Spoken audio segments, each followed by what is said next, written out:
SK텔레콤이 2019년 기준 한국 국민 1,200만 명 넘게 쓰고 있는 스마트폰 내비게이션 티맵을 분리해서 티맵 모빌리티라는 회사 설립 계획을 밝혔습니다. 이미 한국 진출했다 한번 고배를 마셨던 우버와 함께 택시 서비스에 진출하고 다른 서비스도 독자적으로 키워나갈 예정이라네요. 카카오 모빌리티가 카카오 T를 내세워 택시부터 대리운전, 바이크까지 모빌리티를 빠르게 장악하고 있는 상황에서 우버와 손잡은 SK텔레콤 모빌리티로 다시 한번 전성기를 맞을 수 있을까요? SK텔레콤이 모빌리티 시장에 적극적인 이유는 큰 틀에서는 통신사들의 사업 다각화 움직임과 맞닿아 있습니다. 지난번 제가 통신주 영상에서 전해드렸듯 우리 국민들이 대부분 한 대씩 스마트폰을 가지고 있고 통신 3사 SKT, KT, LG U+ 중 하나의 통신사를 이용하고 있다 보니 통신 3사는 우리의 핸드폰 요금이라는 아주 확실한 캐시카우를 들고 있죠. 요즘은 이런 캐시카우와 막강한 사용자를 바탕으로 플랫폼을 좀 넓혀가려는 사업 다각화에 모두들 집중하고 있습니다.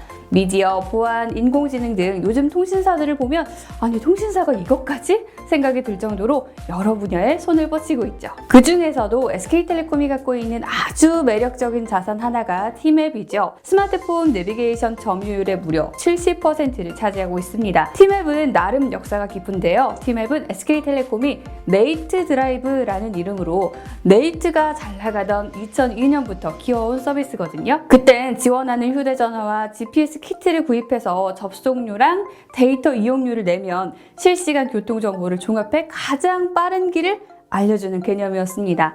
2007년 길 안내 무제한 요금과 함께 위치정보 서비스를 통합 출시하면서 지금의 이름인 티맵으로 바꿨고요. 아이폰 출시에도 비교적 빠르게 대응하면서 2011년 5월엔 아이폰과 아이패드용이 나오면서 지금의 국민 내비게이션으로 자리 잡을 수 있었습니다. 물론 택시 사업에는 카카오가 택시를 시작한 해인 2015년에 나란히 시작을 해서 밀리고 있긴 하지만 내비게이션 사업은 카카오보다 무려 13년은 더 먼저 시작한 셈이죠. 훨씬 먼저 모빌리티의 영역으로 진입했다고 생각할 수 있겠죠. 늘 새로운 먹거리를 찾아 헤매는 SK텔레콤 입장에서는 이보다 더 좋은 자산이 또 없는 셈이죠. 우버의 경우는 2013년 한국 시장에 진출해 차량 호출 사업에 나섰지만 규제 때문에 울며 겨자 먹기로 택시 사업자와 앱 기반 호출 사업을 작게 하고 있는 상황인 터라 한국 사용자들을 많이 확보하고 있는 대기업인 SK텔레콤이 택시 조인트 벤처 설립하기에 최적의 상대였겠죠. 두 회사가 택시 부문에서 손을 잡으며 우버는 여기에 1억 5천만 달러, 약 1,680억 원을 투자할 예정이라고 합니다. SK텔레콤은 분사와 함께 2025년까지 티맵 모빌리티를 4조 5천억 원짜리 회사로 만들겠다며 화이팅 넘치는 상태입니다. 이미 해오고 있던 티맵과 우버와 손잡는 티맵 택시뿐 아니라 지도 데이터, 주차, 대중교통 그리고 차에 기본으로 깔리는 그 내비게이션, 지도 데이터 서비스 등을 확 키우겠다는 뜻이죠. 다양한 운송수단을 구독 서비스로 제공하겠다고도 밝혔고요. 그런데 아무리 티맵이 국민 내비게이션이라 해도 이미 모빌리티에선 카카오 택시가 꽉 잡고 있는데 굳이? 우버와 손을 잡고 후반 주자가 될 필요가 있을까?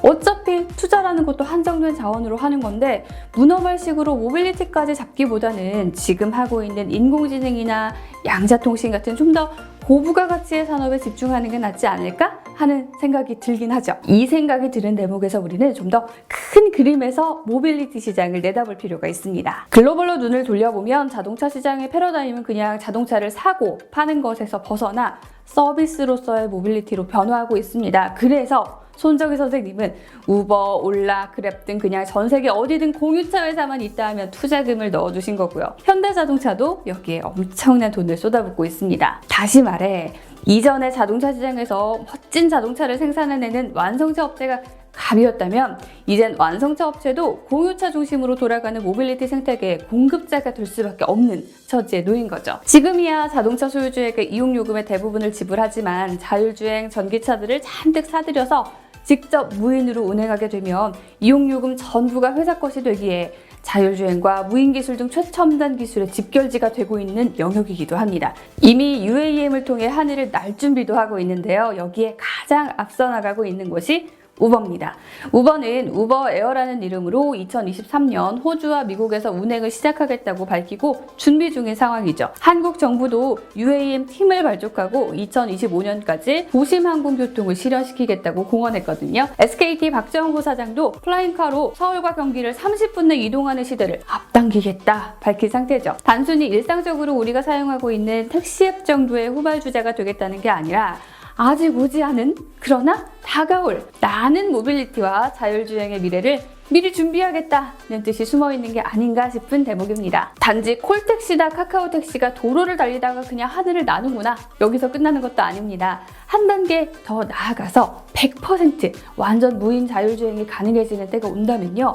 모빌리티와 로지스틱스를 동시에 담당하는 일명 로보택시가 가능하게 되거든요. 필요할 때는 택시로 타고 또 필요할 때는 배달도 하고 그런 모빌리티의 대혁신 단계에 들어서는 거죠. 우버가 최근 미국의 음식 배달 회사 포스트메이츠를 인수했다는 소식이 들려오고 아마존이 전기차 업체 리비안에 7천억 넘는 투자를 하기도 했던 이유입니다. 한국의 아마존을 꿈꾸는 쿠팡이 풀필먼트 센터를 짓고 나더니 이젠 배송 혁신을 하겠다며 우버 출신들을 대거 영입하고 있는 것도 연관이 있죠. 현대차도 미래 목표가 스마트 모빌리티 솔루션 기업으로 웨어러블 로봇을 개발하고 2030년까지 자동차 50%, UAM 30%, 로봇 20%로 사업 포트폴리오를 다변화하겠다는 목표를 밝힌 상태입니다. 기업들이 이제 모빌리티와 로지스틱스가 합해지는 시기를 준비하고 있다는 뜻이죠. 그리고 이 시기가 오면 자동차 회사, 거대 유통회사, 기술 기업들이 섞여 모빌리티 격전을 벌이게 될 가능성이 큽니다.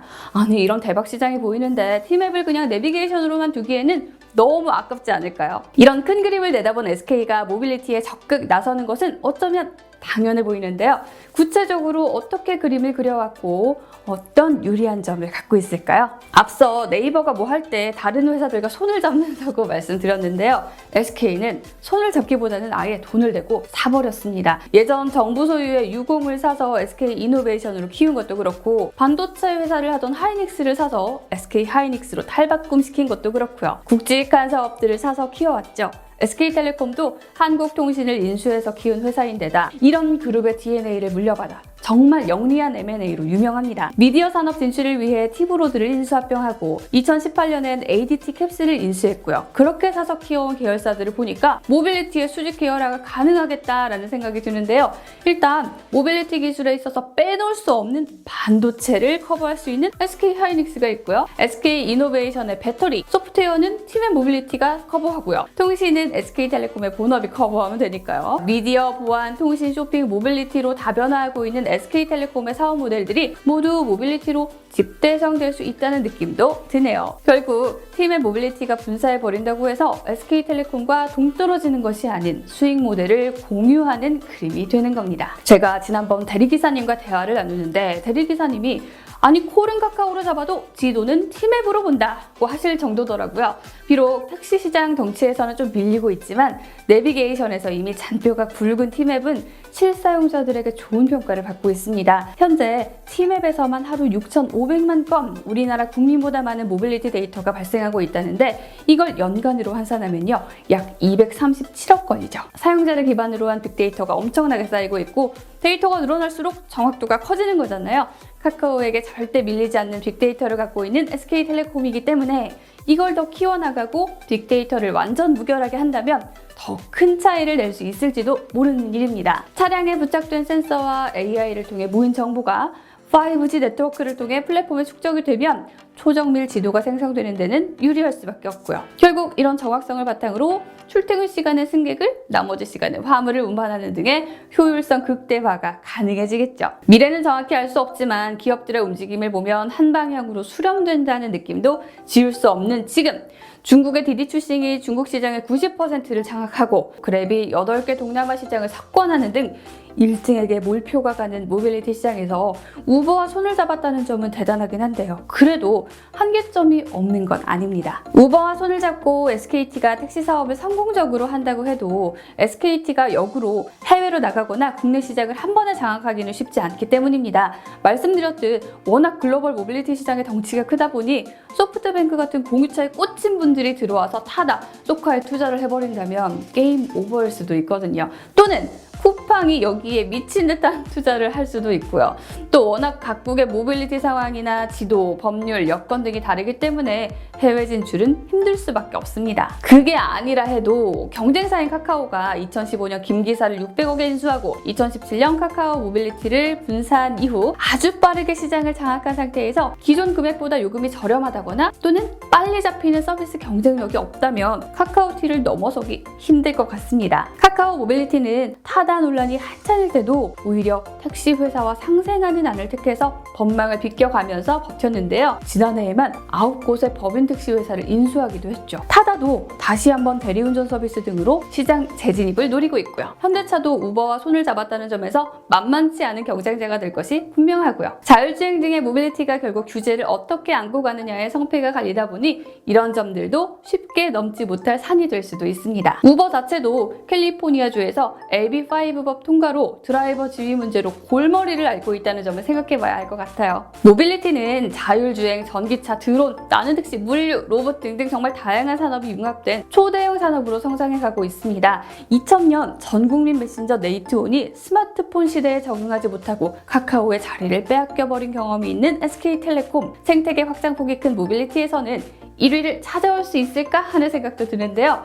그런 의미에서 SK텔레콤이 그리는 모빌리티에서의 큰 그림에 대해 짚어봤습니다. 끝날 때까지는 끝난 게 아니다 라는 말이 생각이 나는데요. 분할 기일은 12월 29일이라고 하니 그때 이후의 움직임도 잘 살펴봐야겠습니다. 자, 유통회사가 물류회사가 되고 물류회사가 유통회사가 되더니 이제 모빌리티까지 가세해서 정말 알 수 없는 그림이 연출되고 있네요. 이 구역의 승자는 SK텔레콤일까요? 카카오일까요? 아님 타다? 쿠팡? 네, 여러분의 픽을 댓글로 많이 남겨주시기 바랍니다. 고맙습니다.